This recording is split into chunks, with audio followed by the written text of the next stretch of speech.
We are crotchety old men. We are crotchety old men. I am crotchety, they are crotchety. We are crotchety old men. Oh, starting to lose it there. I apologize. As you can tell, this is Arden. Thank you and welcome again to We Are Crotchety Old Men. Having a little voice issue, so hopefully we are able to get through this. This is our fourth podcast, the Big 4-0. Indeed, Big it 4-0. is. Nice, nice. I am here today. This is Arden once again with my ever so beautiful Abigail, and we have a guest from the Big Apple of New York City, N.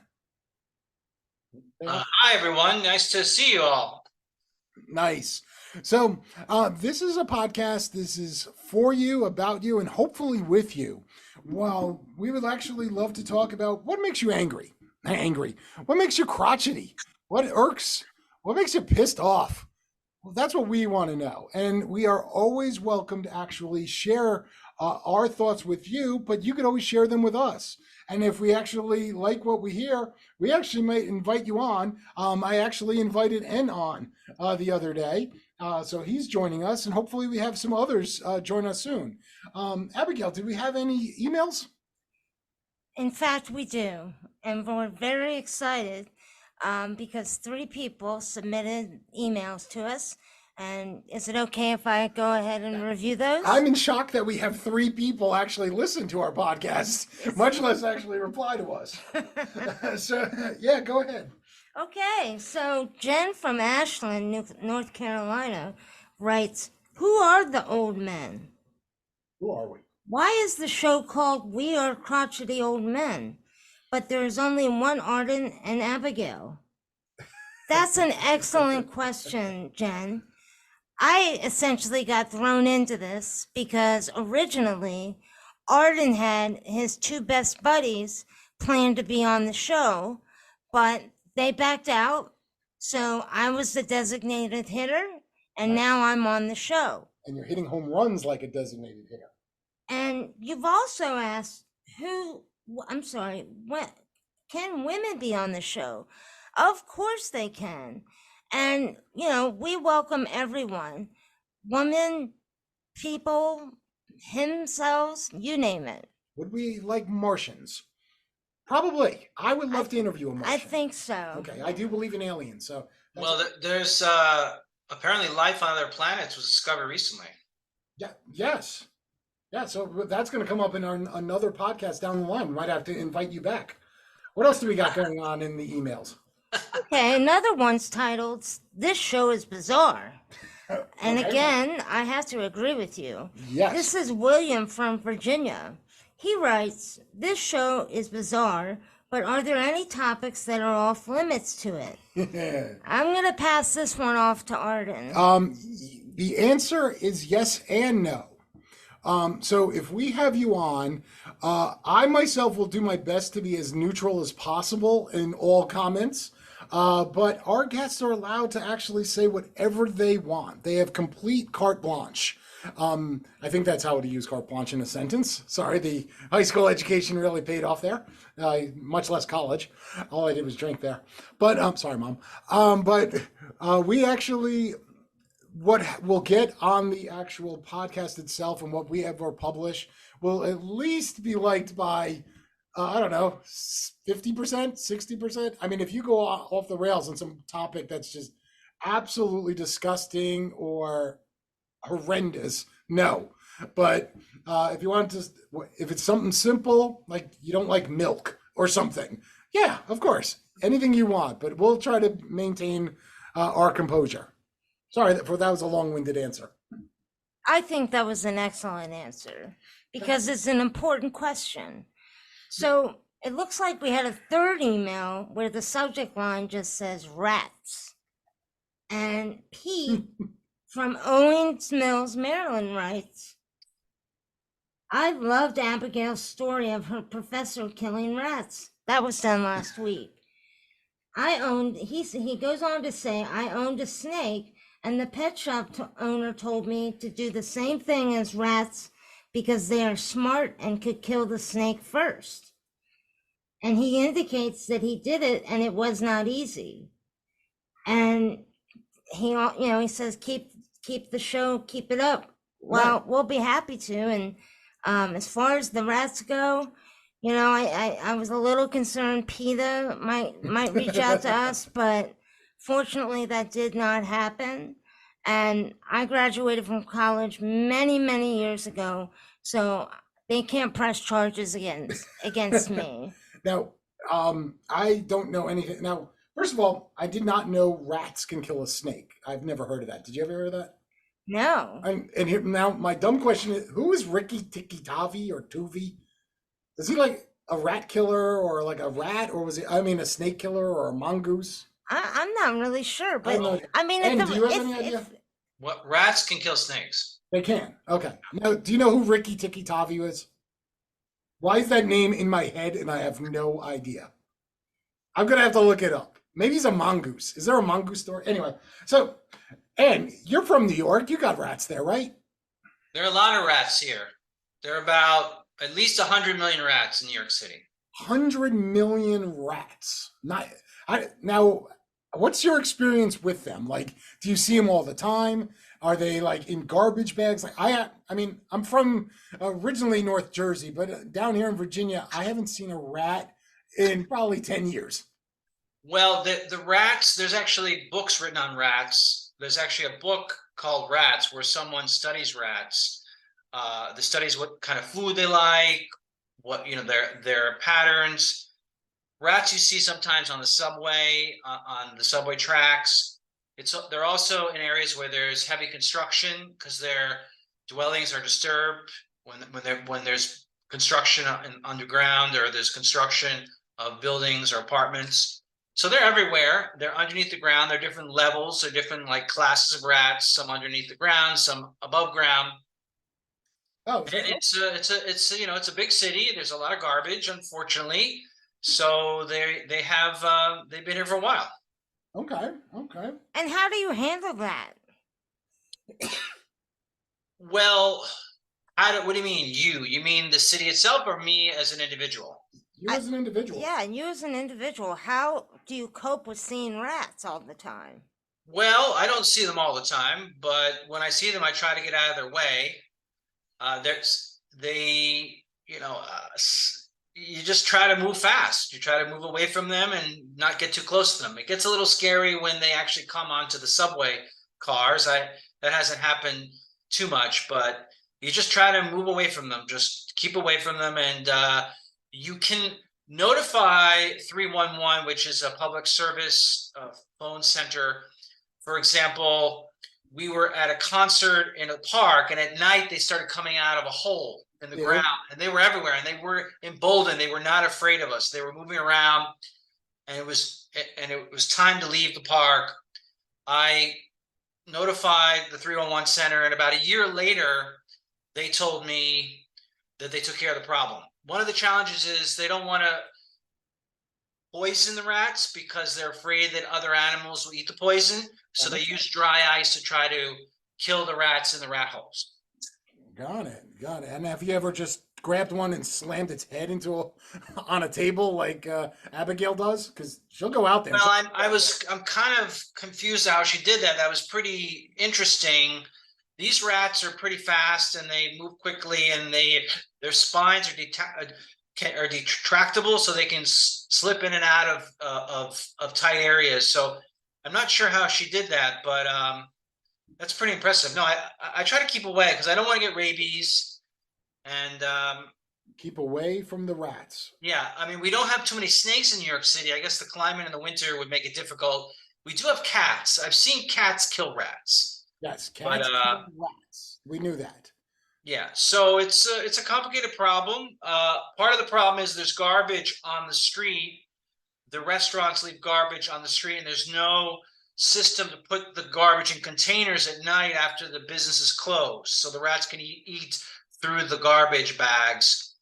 They're working on plans to try to create a can system. I know this is modernized in certain European cities. It's a challenge.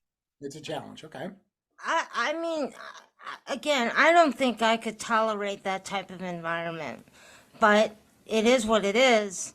And it sounds like it's just enormous and that they'll never really be able to resolve the situation. Well, yeah, I don't know. I mean, everywhere you go, you got field mice in the countryside. You got bugs, more bugs in the suburbs. So everywhere you go, there's some sort of nuisance, bugs or vermin everywhere. It's I guess, and it's just the way it is. And now we have the lantern flies. Do you hear about those? Apparently, Yeah, they land on like aren't they like you have to kill them? you're supposed to kill them, right? Yeah, like every environmentalist, everyone like Kill them. says Kill kill, them. kill Kill these them. lanternflies. They're Are they quite big? a menace. Yeah, I've never seen a lanternfly, so it's not like a little like firefly or lightning bug that's cute and happy. These are it, something different. it's like a butterfly, and they got nice, beautiful red colors, but they go in and they will destroy trees. They're invasive. So every time you see them, you're supposed to step on them and kill them. No question. You see them, and they look. You can tell the difference between the lanternfly and a butterfly. Don't kill butterflies. Don't kill bees. But you're supposed to kill these lanternflies, and they're coming out now. The larva is hatching, and they're coming out, and they're all over now. And I'll probably see them later today when I go outside. You're supposed to kill them, though. Nice. There's no debate about that. You're supposed to kill the lanternflies. Kill them until they're dead. Boy, I hope we don't get contacted by PETA again. Right. Well, no, lanternflies. No, every environmentalist, there's no debate about that. You kill the No lanternflies. lanternflies, but lightning bugs, fireflies, good to go. Don't take a wiffle ball bat and smack a lightning No, bug. don't do Watch that. it No, fly. that's not. Yeah, that's Don't not do that, good. little But kids. yeah. That's bad. That's bad. Yeah. Sorry. Speaking of bad, you're in New York, obviously. Correct. Now, once again, I'm down here in Virginia, and all we hear about is how bad crime is in New York. Is it what we're hearing, what we're seeing? Has crime, and once again, I apologize, my voice is actually going faster and faster. Is crime as bad as it says? Have you been affected directly by it? Well, I don't know. It kind of reminds me of the opening of Charles Dickens' Tale of Two Cities, right? It's the best of times, it's the worst of times, right? Yes.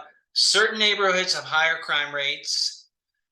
2020, with COVID, there was a lot of fireworks at night from June through July. That's gotten better. Okay. NYPD, you still have an NYPD force of over 400,000, not 400,000, 40,000 that is patrolling. So there is, the data indicate that crime is not as bad as people say. Okay. But That's a big but. what is reality and what is perception? There's a perception that you see that crime is going up. Okay. And that's a problem because a lot of people are leaving New York City.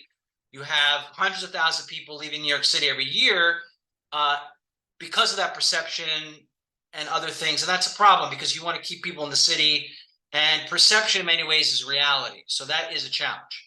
Now, have you ever seen anyone do like those, I was about to say snatch and grab, where people just walk in and just grab stuff, at a CVS? I'm too old to do that, but I didn't know, like, is that Well, yes, yeah, I have seen that actually. And that's another problem, the theft. Some of these stores, and this is just fact. I mean, this is not a political discussion, just fact. Right.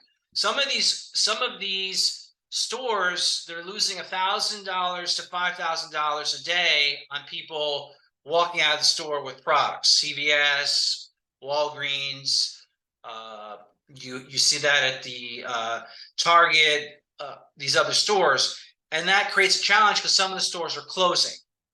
Right. And I was actually at the CVS yesterday, and a lot of times things are locked up. You got to press a button, and people have to open up the locked areas to get the shaving cream, to get the shampoo, sometimes even to get ice cream if you want to get beer.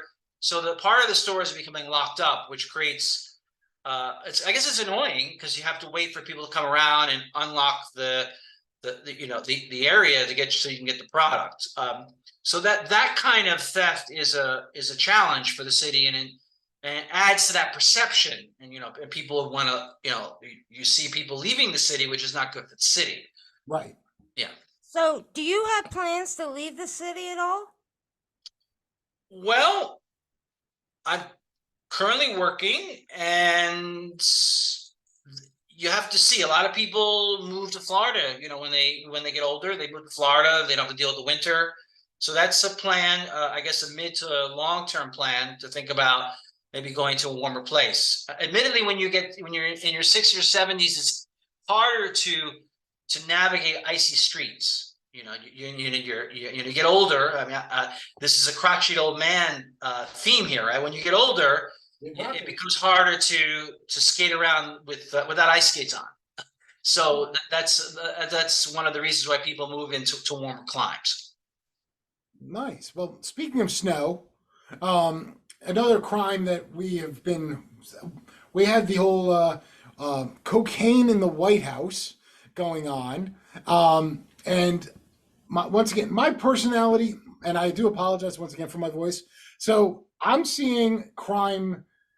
You're saying how crime is getting better, but the perception is how it keeps getting worse. And I think the media is portraying it as getting much worse, where you have cocaine found in the White House, and then 10 days later, we'll never figure out who it is. Oh, well. In fact, they did not even interview one person. It is amazing. And the media is basically turned a blind eye to it and moving on.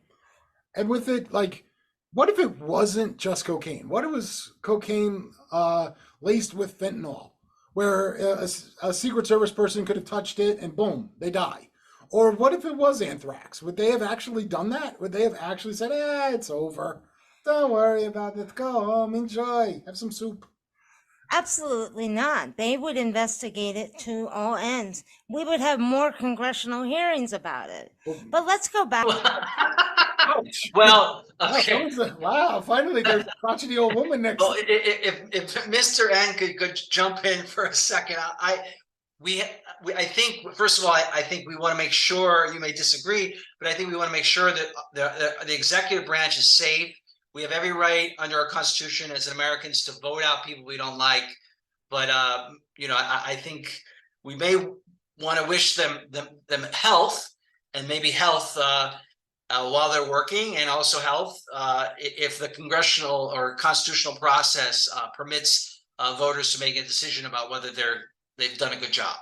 That is 100% correct. And we have to have people held accountable every once in a while, where, the Secret Service, they're freaking awesome. I've actually worked with them, not for them, but worked with them. In part of my job, actually, not lately, but about 3 years ago, I actually had a project with them, and they're amazing. And I know they work their butts off, but there's just too many. It goes the other way. Whoever's in power, the power and party, that doesn't make sense. The party in power literally has the ability to just do things. And we're in this spot, not to bring up the guy who would shoot animals. What's his name? Something like that. Hunter. That was a really bad joke. I'm sorry. That was awful. But we in Virginia, guns are a big deal down here. And when we have, our other, when one side is saying, you gotta, we need gun show loopholes closed, and we got to do rigorous background checks. And then our president's son literally can get lies on it, gets a gun, throws it in a garbage pail, and literally gets nothing. It's pretty bad. It is outrageous. And then, once again, down in where we are, and even further south, obviously, it's a big freaking deal. Now, I have to admit, though, growing up in North Jersey, people may have owned guns and we don't even know. You never thought to own one. Well, in New York City, there are a lot of illegal guns. Oh yes, illegal being the most important line right there, because people without permits, getting a gun in New York City is not an easy thing to do. I believe there was a Supreme Court ruled make it easier to get guns, but then the city and state put a lot of provisions in, so you can't carry a gun near a school, you can't carry a gun near the subway. So it's very hard to have a gun in New York City, but there are people that smuggle them in. You know, it's a big problem. I don't know how many are in the city. There are probably tens of thousands, if not more, guns in the city that should not be, they're not permitted. And there are all these buyback programs where you can go in and just no questions asked, hand in your gun and get like a gift card to Amazon or Apple or whatever. Nice. So I mean, guns are a problem everywhere. I know the poor Hunter has been through a lot, and I don't know if there is nothing poor about Hunter. Oh, that is true. You know what I want to know? What if a kid got a hold of that gun out of the garbage can and performed a mass shooting? What would the politicians say then? Would they be able to turn a blind eye? Yes. I mean, they've turned a blind eye to the money from China, but would they be able to do it if a shooter got a hold of his gun and had a mass shooting? Now, I mean, I have to admit, once again, I'll try to be devil's advocate. I'll try to be. I mean, there is both sides have problems with China. You know, that it is a problem, but it's just awful when we're lectured day in and day out about we have to do this, and then we don't. You know, like you gotta have these background checks, and then we literally have this idiot. Yeah, I'm calling him an idiot. You know, like it's unbelievable. Same with his taxes. He doesn't have to pay taxes, but everyone else has to pay their. Oh, I was about to get on. Well, I mean, this is an example of the IRS will hunt you down regardless if you're the son of the president. I mean, the IRS has long arms and is. I mean, obviously he's got to have to pay back these taxes. The IRS, you don't mess with the IRS. I mean, the IRS, when it comes to Hunter, they got T-Rex arms. You know, they're literally like, yeah. Okay. I mean, it's embarrassing. But anyway, I didn't want to go off on this tangent. I apologize. I'm getting all feisty. I have to say one more thing about Hunter. He's basically turned his back to his own flesh and blood. And that is just outrageous. Well, I don't know very much about this. What was it? My name is Wes. I don't want to be no mess. You know? Yeah, he and his daughter. I mean, it's just gross. Anyway, well, we need something happier. And did you watch any of the baseball All-Star game at all? Hello, and you live? Yes. No, I didn't. I'm sorry. I was thinking about that for a second. I haven't watched baseball for many years. Okay. So I haven't watched I didn't watch any of that. So this is the first year that I didn't watch any of it. I didn't watch the home run derby. I don't even know who won. I didn't watch any of it. Of all the sports, this is supposed to be the best sport, and it honestly was awful. Like, I am one of the very, very few after the strike that ruined baseball for a while. After the strike, they instituted the All-Star game. Whoever won that league would host the World Series of 4 out of the 7 games. I liked it. I'm one of the rare people that liked it. They went back to the traditional of whoever wins. But now it's gone back to the, I'll collect my little bonus in my paycheck. I'll wave my little hat. And I'll play, and then I'll just go home. Like, it doesn't. I mean, for the veterans, they don't want to play. Well, I want to ask a question because I did like that movie with Brad Pitt called Moneyball. Moneyball. And are they still doing that? The analytics? Yes. The Tampa Bay Devil Rays. Yeah, I'm using their full name, the Devil Rays, not the Rays.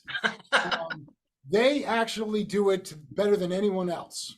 And it actually works because they're in first place every year, but they're not attracting fans because they have no star power. So they win, no one shows up. But that's a whole other thing for the poor people in the Tampa, St. Pete area because they can't get to the location. The stadium sucks. But anyway, but it does happen. And I actually did not like that movie because it really didn't focus on the most important part of the Oakland A's teams back then. They had the best pitching staff in baseball. They were freaking amazing pitchers, and they kind of were like, oh, Scott Hatteberg is awesome. Scott Hatterberg was adequate. He couldn't field. He was an okay hitter, okay on base, but anyway, I'm all feisty. Oh, I'm all feisty now. Well, Arden, what do you think about the rules changes for this year? One of which is a pitching clock. Oh, I actually like it. I went to a game. I went to the first home game of the O's versus my New York Yankees, and the game was over in 2.5 hours. Like Yankees O's was guaranteed 4 hours no matter what. I like the pitch clock.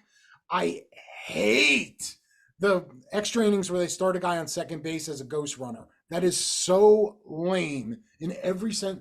I mean, I went to one of the longest baseball games in history remember Daniel from episode 2? Well, we went with Daniel and we went to a 8-hour baseball game because there was also rain delays. It was awesome. We were in the bleachers. We weren't bleacher creatures at Yankee Stadium. 8 hours we were there, sweating our butts off. By the way, this is when New York City, it wasn't as scary because we were there. we were kids. We were teenagers. We took the bus from New Jersey over. We got on the subway. In DC, it's the Metro. But we went to the subway. Went to Yankee Stadium, 2 teenage kids, and we watched an entire game, got back home, and was like, yeah, let's go have fun tonight. Let's go drink a beer. Now, I must confess I like hockey a lot better, American football and basketball. I find the 3 other sports much more exciting than baseball. I can understand that. I personally can't stand basketball. Especially because they pretty much might as well just have red China flags flying over them. LeBron might as well just have a flag red. Well, it's interesting you mentioned China because this is we mentioned China a few times, and I just wanted to point out something about China. I watched a video today about China. Okay. And apparently, China has a terrible demographic problem. That in the next 10 to 20 years, the country is going to be arguably in tremendous trouble because of demographics and the one-child rule and the authoritarianism of the 80s and 90s. So China it's going to be very interesting to see how China evolves when they don't have the population growth in the people of their 20s and 30s. Right. They don't have that population growth to build out the factory workers and the offices and the professional class. So this is potentially a very scary problem for China. So I don't think China is necessarily going to dominate us, as people say. Well, as long as their leadership can dominate, because it's a lot easier if a lot of their population dies off when you have the second biggest population in the world and you can actually control everything. And they are so much smarter than us in some unique areas. Where they understand we have real rules, like we have OSHA guidelines, we have everything. Those guys will build a bridge, and if 100 people die building the bridge, who cares? I guess the problem is that another 100 people dead and not enough people to work. Yeah, but they'll get them from other countries. I mean, okay. all the electric vehicles, they're not made in China. They're not made in this. I mean, it's getting, I could talk about China all day and how annoyed I am at them and how we sell out. And when I say we, both sides, Republican, Democrat, are sellouts to China because it's all about money and power, money and power, money and power. You see it all the time. You're never going to see a plumber be president because it ain't going to happen. You might see a guy who owns several plumbing companies as that were his grandfather's plumbing companies, but you're not going to see a plumber. You're not going to see a carpenter. We are barely talking about going into tech schools. We need more tech schools. That's a whole other argument. Oh, you mean for the United States? Yeah. The United States, you're saying. Yeah, but in China literally uses other countries. And I have to greatly apologize. It looks like our time is just about up. So I would like to thank N for coming on board and enjoying our show, and hopefully he's on again. And Abigail, thank you so much. And once again, Abigail, if you could give out the email, because I barely am able to speak. please keep sending some. Again, it's we are crotchety old men at gmail.com. And we can handle anything you want to ask or say. And we welcome you to possibly join the show. But keep them coming and we will follow up with you. And also, don't forget, if you like our podcast, feel free to share it with others. What was that? What was that product? And if you do, and you tell two friends, and they tell two friends, and so, what was that for? Another product. It was definitely a woman's like hair care product. I'm like full of useless information that I don't know. But it's called Pay It Forward. Oh, pay it forward. Oh, yes. That's that. But I thought, wasn't there an actual woman's product? Anyway, we'll have to ask that to our audience. But our audience was really fast. I got a quick email from George in New Brunswick, New Jersey, who actually said Rikki Tikki Tavi was actually written as part of the Jungle Book by Rudyard. Is it Rudyard or Rudyard? Rudyard Kipling.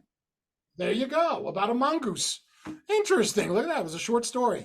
Quick feedback by people. But anyway, thank you all for attending, and I greatly appreciate it. We are crotchety old men. We are crotchety old men. I am crotchety, they are crotchety. We are crotchety old men. Thank you.